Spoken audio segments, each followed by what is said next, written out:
Grazzi mulej, grazzi mulej. Nilqawkom eżis aħwa ta' YouTube u Facebook u televizjoni għal dan il-messaġġ lejla ħankompli nitkellem fuq it-tema li l-mulej poġġilna fuq qalbna dal-aħħar biex inkompli nitkellmu fuq rigward il-glorja tal-Alla. U nitħobkom biex intom issegwu l-iskrittura. Please, aqraw l-iskrittura. Infatti daw kollha li intom hawn preżenti u daw kollha li intom parti minn din ix-xirka, please dejjem ġibu l-Bibja magħkom. Amen. Halleluja. Il-mulej irid jistreċjak. Taf għaliex il-mulej irid jistreċjak? Għax hu ikbar minnek. U biex joqgħod fik irid jistreċjak. Amen. Mela, kulħadd jiddikjara miegħi il-kelma tal-mulej warajja bil-fidi. Għajlu missi qaddis. Jiena les nirċievi il-kelma qaddisa tiegħek. Kellimni, għatini r-revelazzjoni warfin, iftaħ li l-għajnejn spirituali tiegħi u l-qalb tiegħi biex nirċievi l-kelma tal-mulej. U għad iktar ma nerġa' nkun l-istess iktar. Nirċievi revelazzjoni f'isem Ġesu Kristu biex fija ssir trasformazzjoni permezz tal-Ispiritu Santu u l-kelma tiegħek minn glorja għal glorja. Amen. Morru fil-ktieb ta' Ġwanni, din hija skrittura li rridkom titalmuha bla ment. Għax din weħda din l-iskrittura tistreċjak. Issa din hija skrittura li għal daw il-ġimgħatej użajnija ħafna u ħankomplu nużawha. Ġwanni 17 22.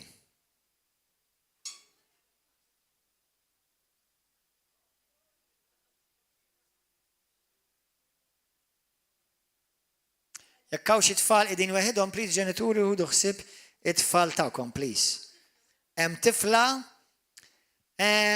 mid-dera tfittex il-ġenituri. Amen. Ġwanni 17. Mela.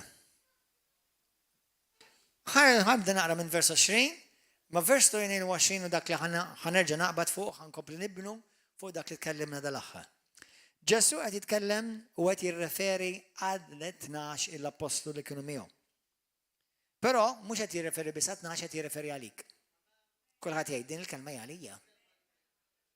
Minix nitlob għal dawn it-12 biss, imma wkoll għal Gordon John Manche, għal Marjella u għal River of Love kollu. Aħwa.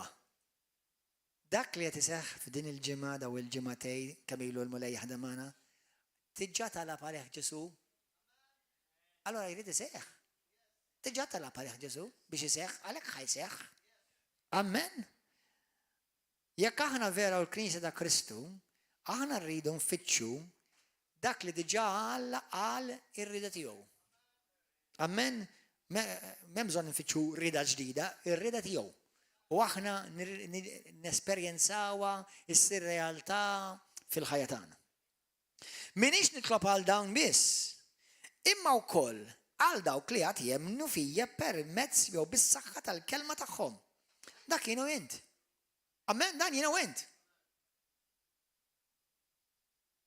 Nitolbok li jkunu l-koll ħaġa waħda.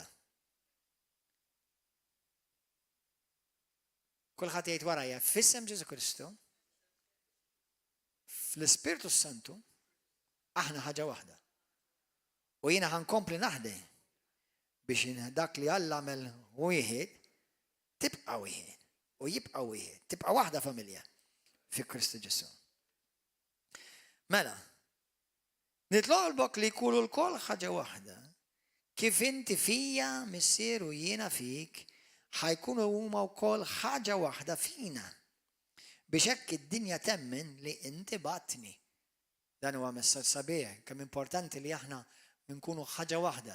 Jekk inti qed tara dal-programm u forsi inti qiegħed il-ħabs ta' Kordin, letteralment nitkellem. Jekk inti parti minn il-familja, inti ħaġa waħda magħna u aħna miegħek fi Kristu. Jekk inti qiegħda l-Ġermanja x'għandna oħt mill-Ġermanja, qiegħda jarawna mill-Ġermanja, għandna nies jarawna mill-Kanada, għandna nies jarawna mill-Awstralja, mill-Amerika, mill-Ingilterra. U jsegwu River of Love ġimgħa wara ġimgħa. Jekk intom il-mulej jikkonnettjak b'mod soprannaturali divin ma dal-altar jgħidulu with this altar, with this ministry, with this stream, then you are part of this family. Ovvjament parti mill-familja ta' Kristu, ma parti minn din il-familja. Mela, 22. Il-glorja li int tajt lili, jien tajta lilu. Biex ikunu ħaġa waħda, bħal maħna ħaġa waħda. Jiena fihom u inti fija biex isiru ħaġa waħda għal kollox, ħalli d-dinja taraf li jint batni u li ħabbejt lilhom, ħabbejthom bħalma ħabbejt lili. Mhux tal-li lili u lilek li mulej ħobna, imma jħobna daqskemm ħabb il-Ġesu. Darba kelli argument mal-mulej ngħidlu mhux veru. Inti tħobbni iktar milli ħabbejt il-Ġesu. Għaliex? Sa frattant Alla l-libnu Marja jisalla fuq salib, mhux lili u lilek. Imma anyway. Xi glorja, x'tip ta' glorja taħel Ġesu? X'tip ta' glorja taħel Ġesu? Għandok li ma smajtux il-messaġġi ta' qabel. Il-kelma glorja hija l-kelma doksa jew kabod bil-Ħibru. Issa, il-kelma biex inti tifhem sewwa l-kelma glorja, għax inti għandek fit-Testament il-Qadim. Fejn tgħidlek li inti ma tistax tmiss il-glorja tal-Alla u Alla ma jagħtiġ il-glorja tiegħu il-ħadd ieħor. Allura kif Ġesu jrid jagħtina l-glorja? Qed imur kontra missieru? Ħuda dejjem fil-kontest. Hemm glorja fit-Testament Qadim fejn Alla jgħidlek ma rridx nagħti l-glorja tiegħi l-ħadd ieħor, tfisser li inti Alla ma jridekx tmur tadura xi Alla falz. Jew tagħti t-tifħir tiegħek xi Alla falz jew xi biċċa jewda. Dik il-kelma tfisser glorja. Għalhekk jgħidulhom ma ridkomx tagħtu l-glorja li suppost hija dovuta biss lili qed tagħtiha lil biċċa siġra. Da x'tip ta' stupidaġni hu. Battejdu li intom tiegħi. Meta jitkellem fuq tifħir, adorazzjoni, ima, tagħtiha biss lill-Alla li jista' kollox, il-libnu Ġesu Kristu li huwa wkoll Alla li jista' kollox, lill-Ispiritu Santu li huwa wkoll Alla li jista' kollox. Amen, dak it-tip ta' tifħir, adorazzjoni, halleluja, jubilation, kant, dak biss lill-Alla titati. Qed tifhmuha? Issa, għattilkom is-sibt li għadda, u nerġa' nirrepeti li nifsi llum. Jekk taqbad l-istorja tal-Bibja, letteralment minn Ġenesi, tista' tgħid li l-istorja tal-Bibja di. Alla ikkreati il-kreazzjoni tiegħu, Adam u Eva u l-anġli, kollha ġew ikkreati fil-glorja. Ix-xitan waqa' mill-glorja u mbagħad il-bniedem waqa' mill-glorja. Qed tifhmuha? Il-koll dimbu u waqgħu mill-glorja tal-Alla. Romani 3:23. Qed ngħidha di għax ħanejdilkom aħwa u nixtieq nirfsilkom il-kallu with love. Għaw ċertu nies li għavolja jiġu River of Love, imma xorta għalkom spiriti religjużi fikom, ġbin, da? Why don't you choose to believe what the Bible really says? Taf xejn il-problemi ta' ħafna Kristjani? Inkluż pastors u leaders u mexxejja u sejħilhom li trid. Għax jibżgħu jemmnu dak li hemm miktub. Jien minix wieħed minnhom. La qiegħda miktuba u qiegħda fil-kuntest qed jgħidha Kristu għalija mela ekku! U fejn ma tifhimx mhux dak x'inhu jgħid. Mur studja l-Bibja. Għalmenu ġib il-Bibja kull f'daftaħa.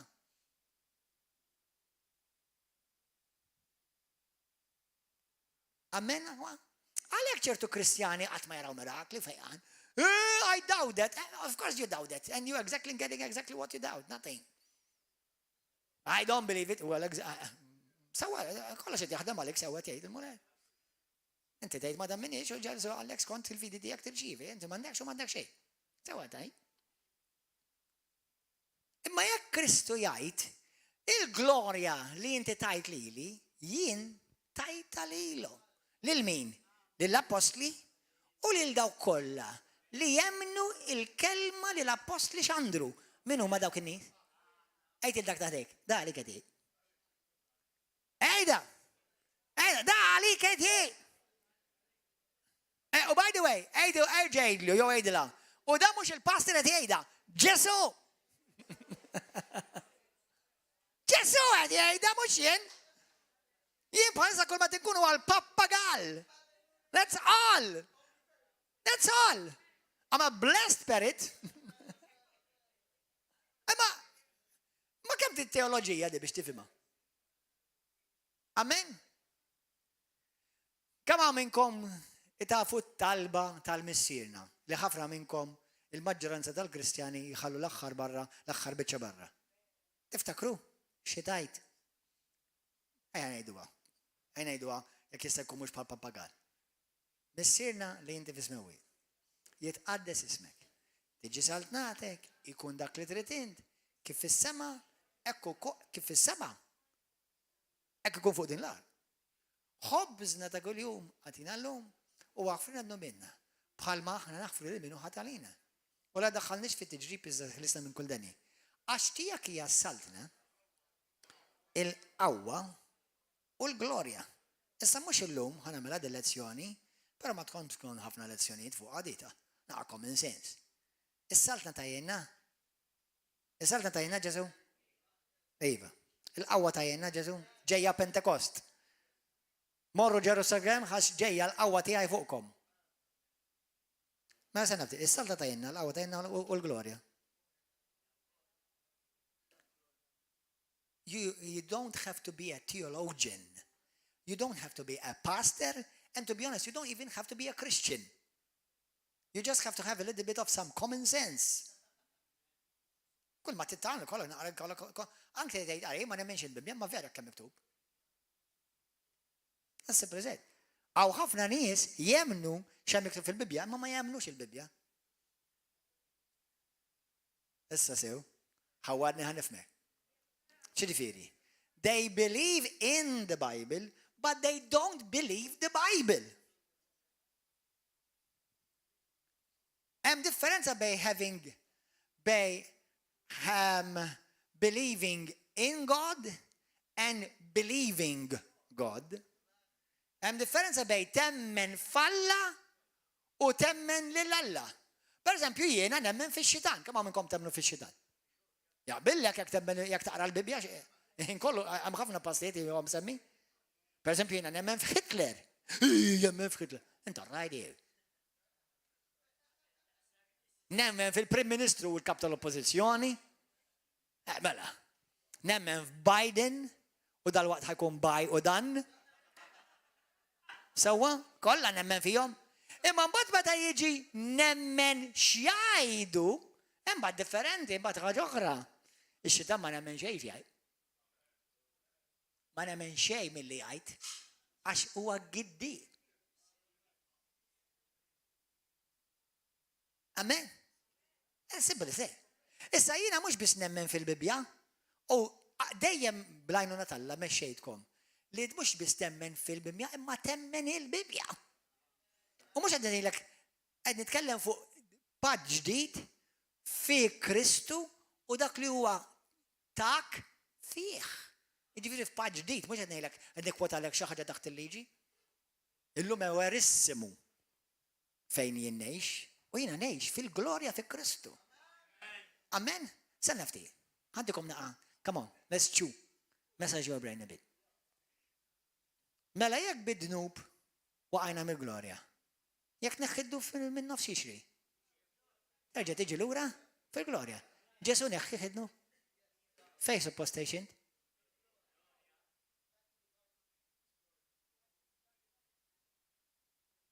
What? The problem is, many, all they have is just churchianity experience, not Christ in experience.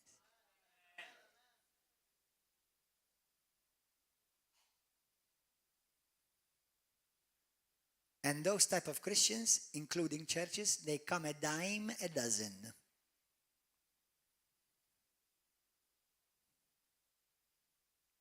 Amen? Mela Kristu, l-edeja ta' Ġesu kienet li hu jagħtina il-glorja permezz tiegħu ta' dak li għamel għalina u hekk jixtieq. Għal min minnkom intom kellkom uliedkom, jew għandkom uliedkom, illu li dak li tħobb kull mod tiegħek tixtieq tagħtih lilhom. Kollox. Kull ma għandek taf li inti tixtieq tagħtihom. Sa naftit, inti ġenitur aħjar minn Alla l-Messier. Aħwa. Meta Pawlu jgħid aħna rċevejna salvazzjoni kbira, letteralment hija kbira da. Mhux ġast vers sabiħ f'Lut kapitlu 2.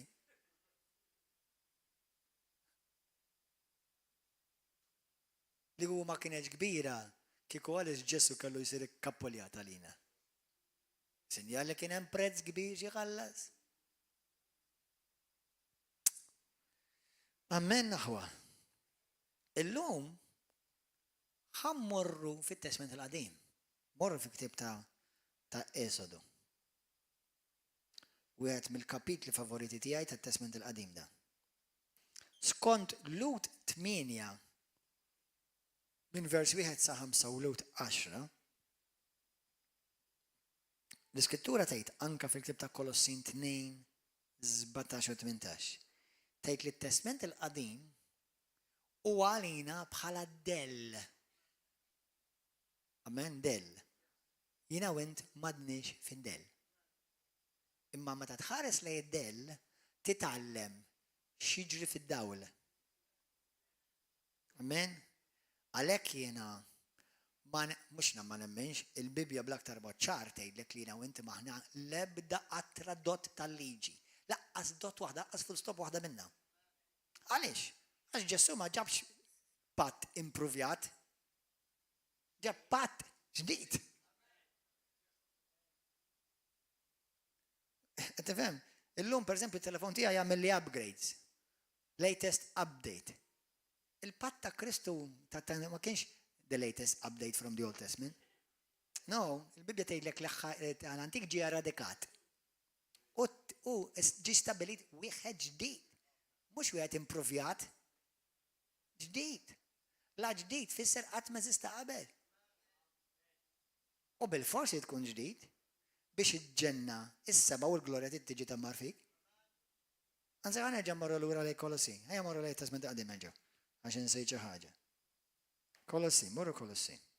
Daw skritturi li mhux ma smajnihomx, daw smajnihom ta'. ħankun daqsxejn grazzjuż. X'jiġifieri? Fl-ewwel fit-tieni ittra ta' Pietru, kapitlu 3, Pietru l-Apostlu, isimgħuni aħwa. Pietru l-Apostlu fit-tieni Pietru 3. Meta ara l-ittri ta' Pawlu, issa Pietru letteralment għex ma' Pawlu. Għex ma' Pawlu Pietru. Pietru għex u flimkien bħala apostli, imma Pietru biss għex ma' Ġesu fiżikament. Pawlu ma' għex ma' Ġesu fiżikament. Imma Pawlu kellu revelazzjoni ikbar minn Pietru li għex ma' Ġesu fiżikament. Kontu da vodi? Ħana ġanejda di. Mela, daw iż-żewġ apostli li ġimman kemm baqgħna xi ftit ilu dal-waqt din ħan iċċelebraw il-festa ta' Pietru u Pawlu. Sewwa? Fid-29 ta' Ġunju dal-waqt. Ħala nagħmlu l festa, nġibulhom cake u niklu ħana. Sewwa? Mela, daw tnej apostli kbar. Għandna l-ittri tagħhom, għamina Pietru kellu l-ewwel revelazzjoni ta' minnu Ġesu. Ir-revelazzjoni ta' Pietru, mhux Pietru, fuqha ġiet mibnija l-Knisja. Ara, jiġifieri ma kienx apostlu ta' ħabba għożda. Imma Pietru taf x'jgħid int. Murħok rasek fuq għadita. Jgħid ċertu ittri ta' Pawlu huma diffiċli biex nifhimhom. Taf li jgħidek Pietru. Mela ħankun grazzjuż. ċertu Kristjani ma jistgħux jifhmu affarijiet għax m'għandhomx rivelazzjoni. M'hemmx revelation. Simple as that. Jekk għandhom il-Kristu salvati, ma jgħixux bil-revelation, ma jgħixux bil-manna. Manna. What is this? God revealing something out of heaven. Tifmuħu. River of Love is a place, it's called Manna Buffet. Amen? Gloria lil Muli. Issa, Kolossin wieħed. Skrittura li intom tafuha sew, right?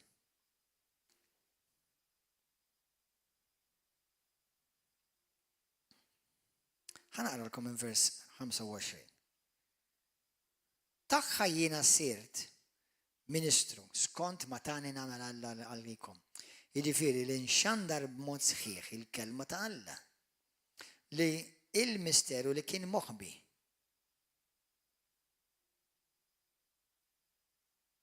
Biex il-misteru kien moħbi m'għadux moħbi.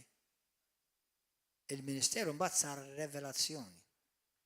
Qed tifhmu? Dal-misteru għal poplu tat-Testament il-qadim kien moħbi. Issa, għaw xi ħadd għadu jgħix taħt it-Testament il-qadim għal idej.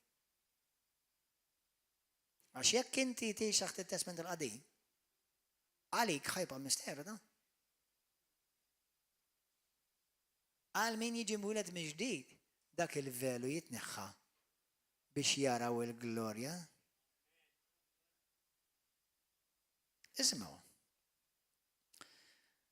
Mela dan il-misteru kien moħbi sa miż-żminijiet u l-ġenerazzjonijiet kollha. U li issa u marraf lil min, lil qaddisin tiegħu. Jien qaddis. Da Saint Noel, di Saint Donatella, di Saint Isabel, Saint Julie, Saint Johnny, Saint Mario, Saint Jeffrey, kolla għaddisin. Għalikom, daw l-għaddisin di reveri da. Amen? Eżad. Irranġawna għal-raġġire.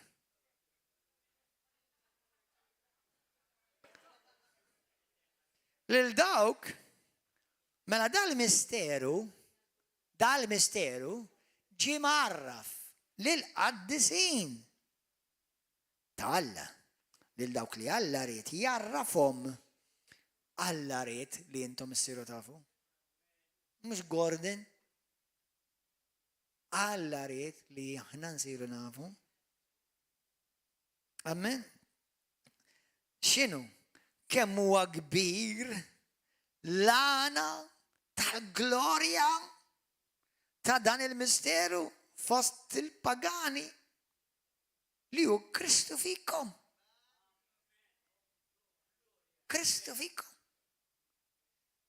Inti mhux biss iżomm il-Kristu ta' fik. Inti żomm il-glorja tal-Alla fik. Fil-ktieb tal-Lut kapitlu 1-3 morru. Lut 1-3. Ismaw. U liben li huwa d-dija tal-glorja tal-Alla.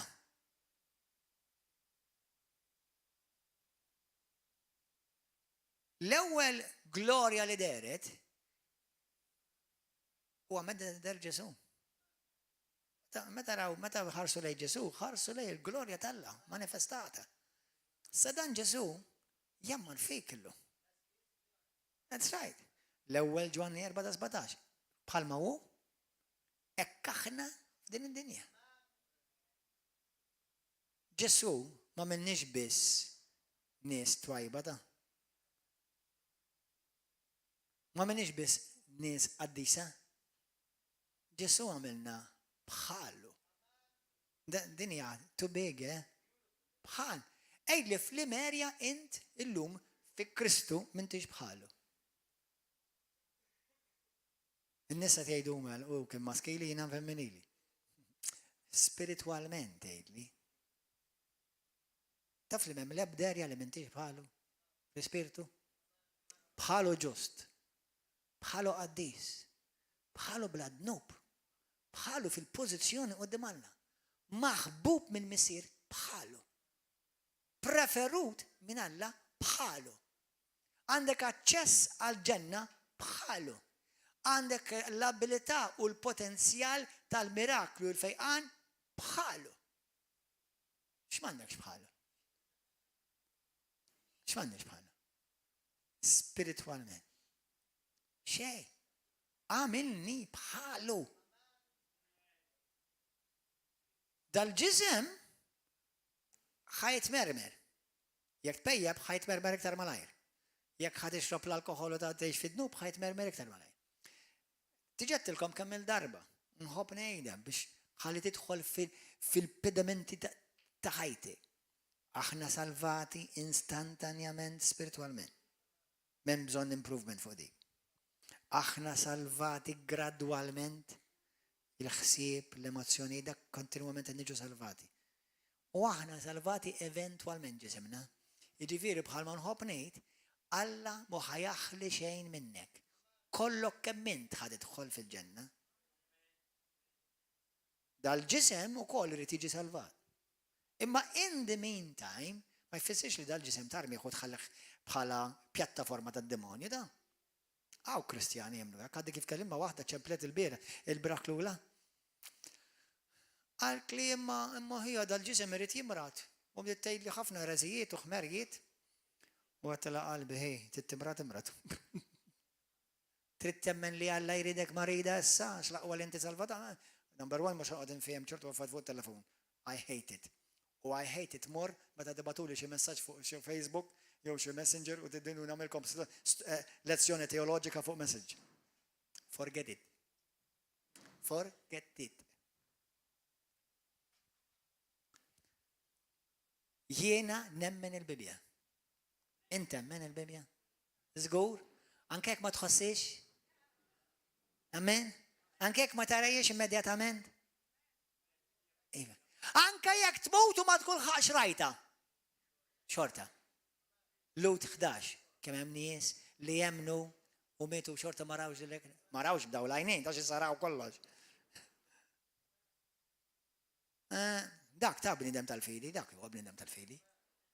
Dak huwa bniedem tal-fidi. Li nħobb ngħidha li kien jgħidha Smith Wigglesworth. I believe it, God's word says it, I believe it, that's it. M'hemmx ifs u laqqas but. Remove your but from the middle and you'll be fine. Amen? That's it. The moment you say but, the devil says, but what? But what?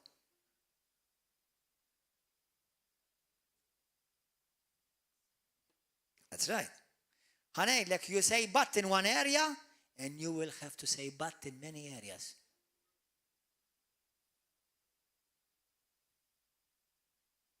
Amen? Mela, Lut xajt li Ġesu huwa l-glorja tal-Alla. Kolossin 1:26-27. Glorja tal-Alla issa tammar f'dawk kollha li huma ġenwinament imwilda mill-ġdid. Mhux għax huma reliġjużi, imwilda mill-ġdid ġenwinament. Issa morru fil-Ktieb ta' Esodu. Esodu. Hallelujah. In the name of Jesus. Thank you, Lord. Esodu 33. Dan huwa passaġġ interessanti. Passaġġ interessanti immens. Morru minn vers 7. Dak kienu fil-kamp. Mosè kellhom kamp, kien l-Izraeliti, u Mosè kien għamel kamp barra mill-kamp fejn imur jintaqa' mal-mulej. Ħanaqraw di u nitolbu, all right? Ħadtu pjaċir, itallimtu xi ħaġa. Amen. Glorja lilek mulej għaddis. Ħankomplu nitalmu fuq dan is-suġġett. Għax għal dan Ġesu għana salvata, Ġesu għal dan salvana dan. Għanġana, għana maħnuġ, ġessu ma salvanix biz ġest biex għana morru l-knisja da. Ġessu salvana salvazzjoni kbira għada. Biex minn fejdu għajna, Kristu jġa jirrestawna jissar l-ura. Amen. Mela, minn vers nibda naqra minn vers 7. Mose kien jieħu tinda u jwaqqafa barra l-kamp u l-bot mill-kamp u semmija it-tinda tal-laqa. Jiġifieri fejn kien jiltaqa' wiċċ imbuċ malla. Kull min kien ifittex il-mulej kien joħroġ lejn it-tinda tal-laqa. Di għandha pritka weħda. Kont żminar jaħni pritka fuq di biss illum imma. I got messed up. God messed me up so that God can set you up. Hallelujah. Kull meta Mose kien joħroġ lejn it-tinda kien iqum il-poplu kollu u kull wieħed kien joqgħod wieqaf quddiem it-tinda u jħarsu lejn Mose sa ma jidħol fit-tinda. Kull meta Mose kien jidħol fit-tinda kienet tinżel kolonna ta' sħab. X'kienet il-kolonna? Tal-glorja. U tieqaf fil-bib u titkellem ma' Mose. Il-poplu kollu kien jara din il-kolonna ta' sħab wieqaf fil-bib tat-tinda. U kien iqum il-poplu kollu u jmilu jinżlu wiċċhom fl-art. Kulħadd quddiem il-bib tat-tinda tiegħu. Il-mulej kien jikellem il-Mose wiċċ imbuċ bħalma l-bniedem ikellem il-ħabibu mbagħad Mose kien jerġa' lura lejn il-kamp imma Ġoswe kulħadd jgħid Ġoswe ma kienx joħroġ mit-tinda kien jibqem. Mid-dera Mose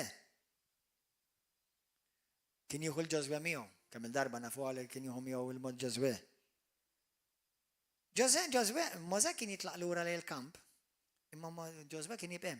Ġoswe huwa profetikament dak li huwa Ġesu llum. Ġoswe daħħal il-poplu Alla fl-art imwieda. Ġesu idaħħal lilek u lili fl-art imwieda. Alleluja. Thank you lila. Grazzi Ġesu. Mose kellem il-mulej qallu ara inti qedli talla lil dan il-poplu u ma qedlix lil min sa nibgħat miegħi. U inti jien nafek bismek u inti sibt ukoll ħnina fajnejja. U issa jekk jien tassew sibt ħnina qudiemek, għallimni triqatek biex narfek u nsib ħnina qudiemek. Qis ukoll li dan il-ġens u l-poplu tiegħek. U l-mulej wieġeb il-preżenza tiegħi tiġi miegħek. U nserraħlek rasek. U qallu jekk il-preżenza tiegħek ma tiġix magħna, ittellanix minn hawn. Issa l-lum fil-testament il-qadim hija differenti mit-testament il-ġdid. Fit-testament il-qadim il-preżenza kienet tiġi u titlaq. Issa l-lum il-ġurnata fi Kristu il-preżenza tiġi fik. Hemm livelli ta' anointings u hemm livelli ta' glorja, tkellimt fuqhom mill-erba'. Sewwa ftakar li aħna tiftakar dejlek fl-ewwel Korintin kapitlu 15 rajtilkom. Hemm il-glorja eżempju tax-xemx, tal-qamar u tal-kwiekeb. Livelli differenti. L-ewwel fit-tieni Korintin 3:17 sa 18 tgħidlek aħna ħirġin sejrin u qed nikbru minn glorja għal glorja. Mela hemm livelli ta' glorja. Ismani, m'hemm bżonn xi tkun xi teologu kbir. Intom tafu li kull minnu ġenwinament Kristjan suppost għandu il-glorja tal-Alla fih. Sewwa? Ekku suppost, skont l-Iskrittura ekku. Imma mhux kull Kristjan jopera fil-glorja. Kieku dajjed. Mhux kull Kristjan jopera fil-qawwa tal-Alla. L-iktar jgħidulek għax il-qawwa tal-Alla għaddiet. Għalek għaddiet, għalija ma għaddiet.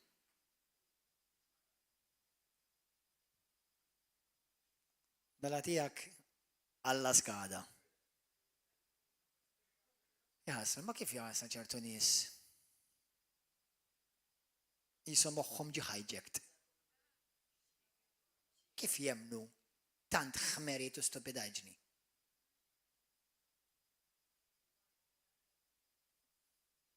I'm amazed.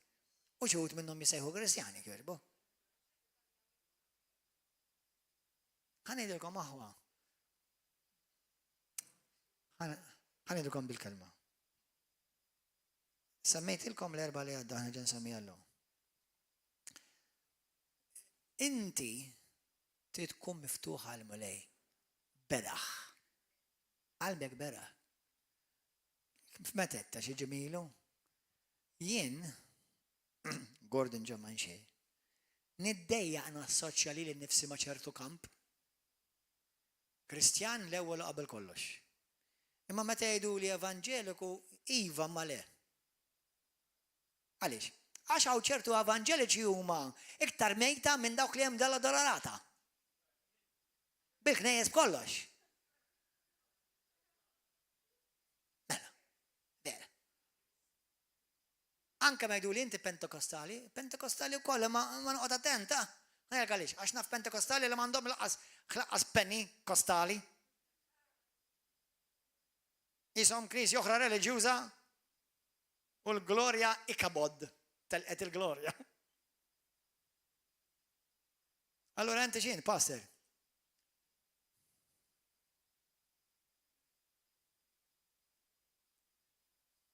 Le, minix born again. Born again, I am indeed. Ma mux, number one, niddejja ngħid jien tal-born again. Għax jaħsbu għalija xi franchise Amerikana. Għadu xejdu tal-born again. Għar kollox aħna Malta nejl. Jekk għalmenu ħadu zaħid, imwilet minn ġdid. Imma l-għazdik, imwilet xiex. Lej, kiku Kristu xjajt li jent? Kiku Kristu jgħidlek għaw hi born again child. Jekk għatilek. Naf li huwa born again, imma jekk jgħidlek. Ibnek. U għal minu iben, tijow il-kolla, il-saltna, il-qawwa, il-glorja. Għal minu iben? Imma li gu kelli nagħti definizzjoni li di żgur ħadd isterja ruxma ta' spiriti reliġjużi diaboliċi, ngħidilkom jiena Kristu ieħor fil-ġisem.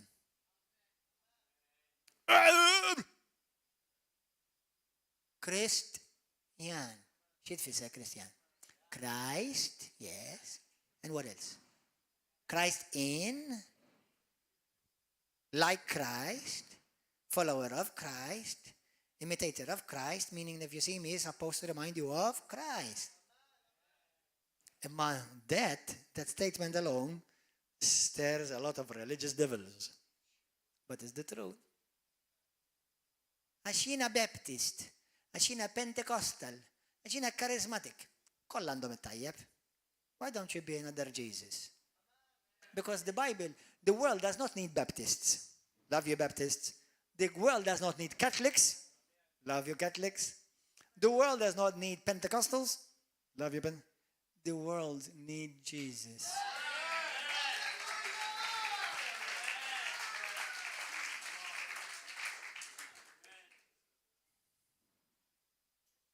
Meta Ġesu għallhom morru u fismi keċċu xjante, mux ġifiri, ejdu talba un bas l-axħarajt in the name of Jesus, amen. Jon kella għal-kattolċi. In the name of the Father, and the Son, and the Holy Spirit, amen. Tela, għandu ma telax. Xit fisser fismi? Taf xit fisser fismi jint. Il-kelma fismi taf xit fisser. Ġifiri, morru daqs li kiku et mur jien. Dak fismi. Fismi. Mux ġifiri użaw ismi. Mux għalilom, ovvjament, tużax ismu. Ma mux tużax ismu għandek formula. Għax inti għax dil-ħajja li jinnejx, mux iktar jien li nejxa, imma Kristu li jgħix ġafija. U dan il-ġizem li jina nejx, issa nejxa bil-fidi fi Kristu li mietu daħajtu għalija. Galatin 22. Dik hija l-ħajja kristjana. Kristu jgħix fija u jgħix minn ġofija.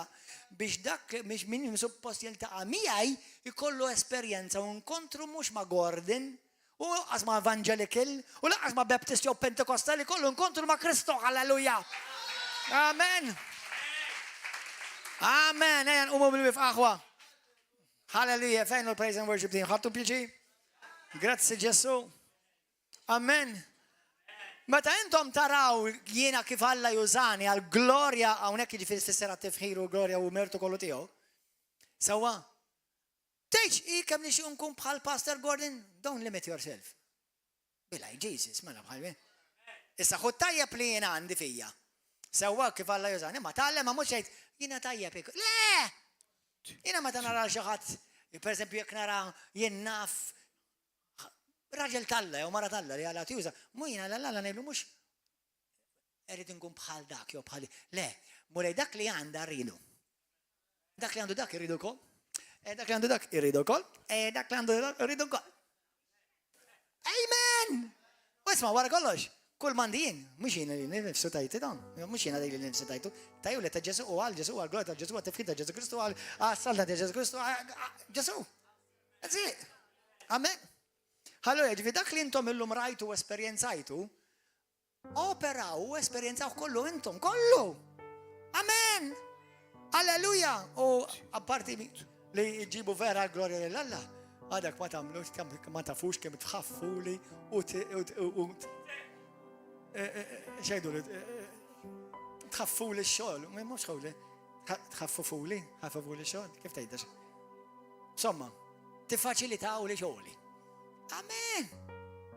Amen. Għaw lejla xaħta unek jgħid il-pastorina nixtieq nagħti ħajti lil Ġesu Kristu u rrid nibda nesperjenza lil Ġesu Kristu u nkun imwieled mill-ġdid salvat maħfur mit-tnubijieti u jkollu l-ħajja ta' dejjem. Għaw xi ħadd illejla l-ewwel darba jxieq l-esperjenza. Hawnhekk inti min iktar? Min iktar tixtieq tagħti ħajtek il-Kristu lejla l-ewwel darba. Ma tixtieq tmurx l-infern, isimgħuni, l-infern jeżisti vera u l-ġenna jeżisti vera.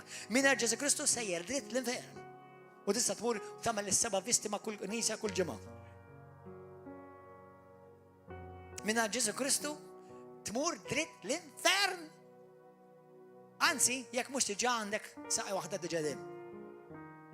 Trid titwieled minn ġdid, trid tkollok esperjenza ħajja ma' Ġesu Kristu rxoxt ir-re tal-glorja. Hawn xi ħadd illejla tixtieq tagħti ħajtek ir-re tal-glorja u tgħid il-Ġesu jiġi f'ħajtek u jinvadilek ħajtek hawnhekk. Hawn xi ħadd illejla, oll ejdejk malaj. Oll ejdejk malaj. Intom li intom ġodda. Intom li ġejtu hawnhekk għall-ewwel darba. Itolbu miegħi dak kollu li għalejtu jdejkom jew suppost lejtu jdejkom u inti li inti fuq televiżjoni għid it-talba wara Jessa stess minn qalbek. Għidlu Missa Qaddis, kulħadd jgħidha wara Jessa stess. Missa Qaddis, grazzi ta' ibnek Ġesu Kristu. Nemmen b'qalbi kollha li Ġesu għal ben tal-ħaj. Li Ġesu tassew ġimsallab għalija fuq is-salib. U fuq dak is-salib ġar fuqu id-dnubit kollha tiegħi. U ġar fuqu il-mart kollu tiegħi. Ġesu nemmen li jint mitt difnuk u mat-tielet jum irxu xtajt bil-qawwa tal-glorja tal-Missieru tal-Ispiritu Santu. U llum ħaj, Ġesu, nemmen fik b'qalbi kollha. Inti li bentalla, salvani, kun inti l-mulej tiegħi u s-salvatur mill-lum tiegħi. Ġesu użani għal-glorja tiegħek. Kisser kull ħakma tad-demonju minn fuq ħajti. Jien tiegħek mulej. Għal-glorja tiegħek Missier, grazzi tal-ismajtni. Amen. Jekk kien dik it-talba l-ewwel darba f'ħajtek għadu ċebċipa lil-mulej. Halleluja! Grazzi aħwa, grazzi tal-li kontu mana l-lejla. Eġġa kunu mana għada fil-ħodu kalarit madwar il-11 ta' fil-ħodu, nibdew il-live stream, imma jekk inti tixtieq tiġi hawnhekk kun hawnhekk preżenti, kun hawnhekk fl-10 ta' fil-ħodu. Pija, jekk qed tara dan għall-ewwel darba jew ilek tara, please subscribe għaċ-channel tagħna, għamel like u